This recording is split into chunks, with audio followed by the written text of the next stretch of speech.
reviewing the record, it's fair to say and clear that Justin was certainly a follower in these crimes. He was led into this debacle by a cousin, Julian Smith, an elder cousin who I believe was 19 at the time. The other co-defendant who was deceased, Darren English, was older than that, and it was clear from our investigation and discovery in the case that the facts and circumstances that gave rise to Justin's even being involved in this robbery that ultimately ended in a homicide was that of a follower. He was not a planner, he did not provide things, he just went along. And that makes him guilty. We understand that. I'm not arguing that he's not guilty of neither and better, but I merely offer it to illuminate that he was a follower. He was someone who did not make good decisions in life. He was a 14-year-old kid with mental acuity of less than that.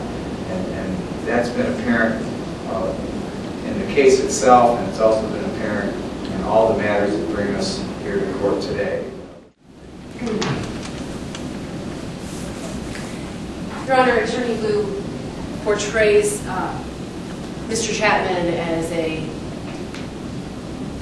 poor young man who was a follower who got led down the primrose path by the older and wiser cousin and his friend, that he was just a victim of their bad decisions.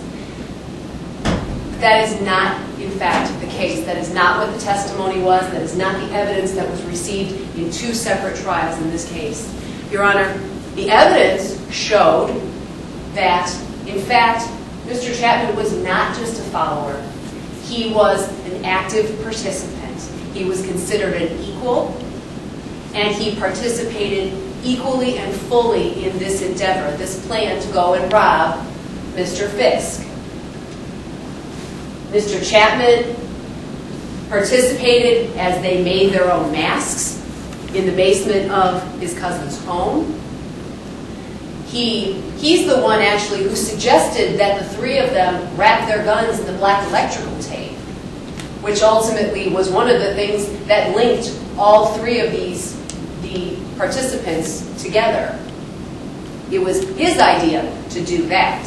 He had a gun that he carried with him, and